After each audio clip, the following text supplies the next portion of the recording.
Depuis 22 ans, on vit dans l'esclavage. Euh, on n'a pas le droit d'exprimer, on n'a pas le droit de s'associer à qui que ce soit, on n'a pas le droit de participer aux décisions publiques, on n'a pas la liberté de s'associer avec des partis politiques. Maintenant, on n'a même pas le droit d'être représenté par nos partis politiques et la société civile.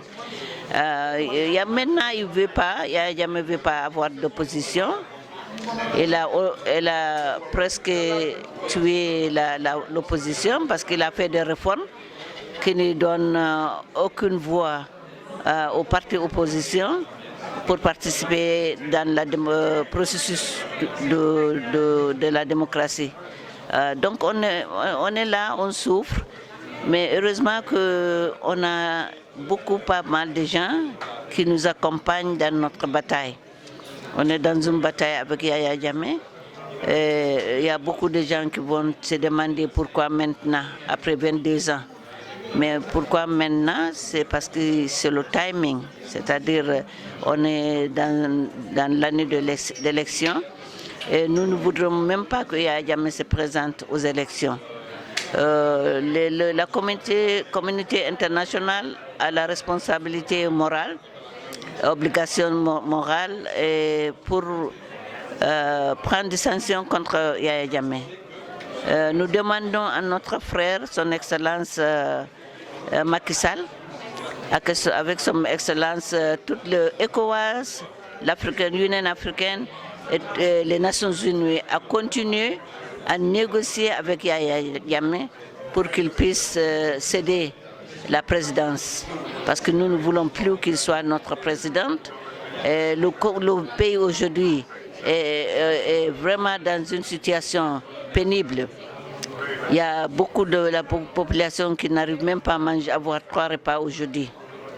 La pauvreté, c'est 90% aujourd'hui parce qu'il a pris toutes les affaires, même le vente des légumes.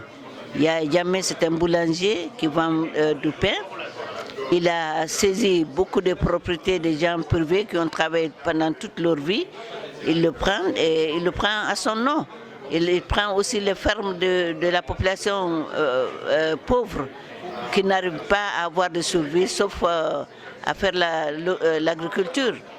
Il a aussi toutes les affaires sont lui. Yaya Jammeh est venu dans ce pays, Gambie, il n'avait rien, pratiquement rien.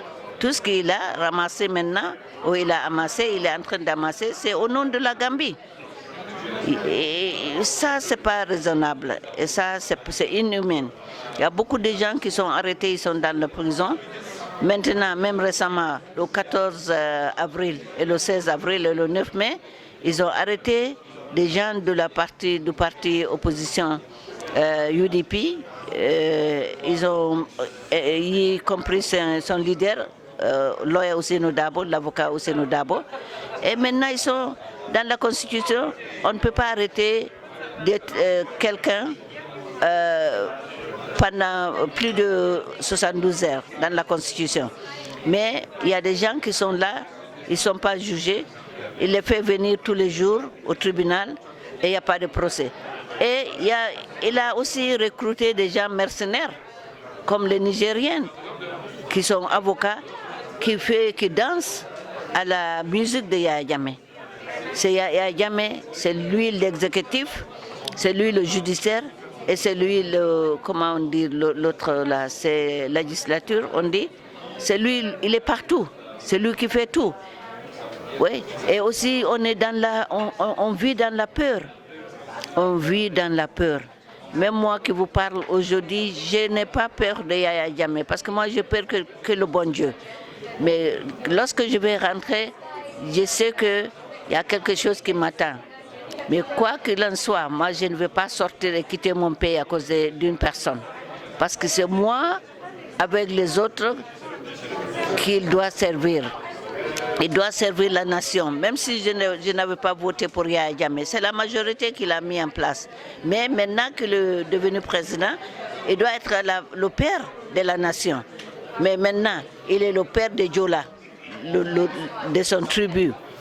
Il n'a pas de aucun.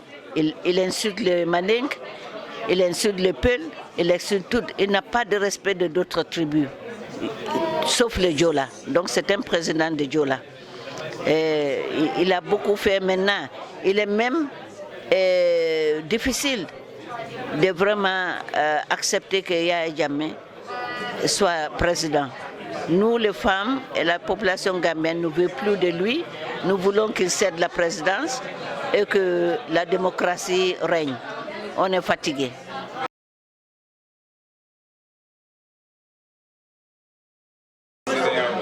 C'est très bien qu'on a ces forums qui coïncident avec l'ECOWAS, le CEDEAO.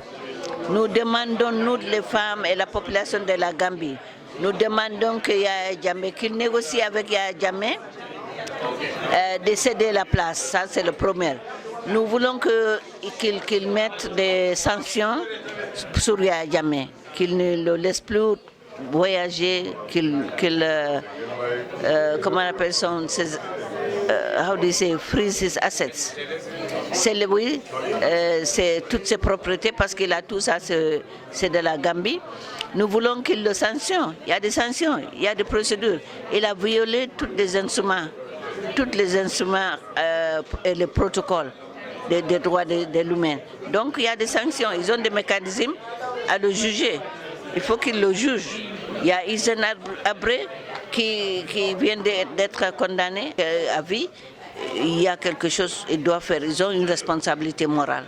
Et nous pensons bien, on a de l'espoir que le Sénégal, étant donné qu'on est des familles, on partage la culture, les traditions et tout, et pas même parenté, il faudrait que notre grand frère, son Excellence le président Macky Sall, qui est le président de CEDEAO, fasse quelque chose. Avec tous les présidents, ils ont une responsabilité morale.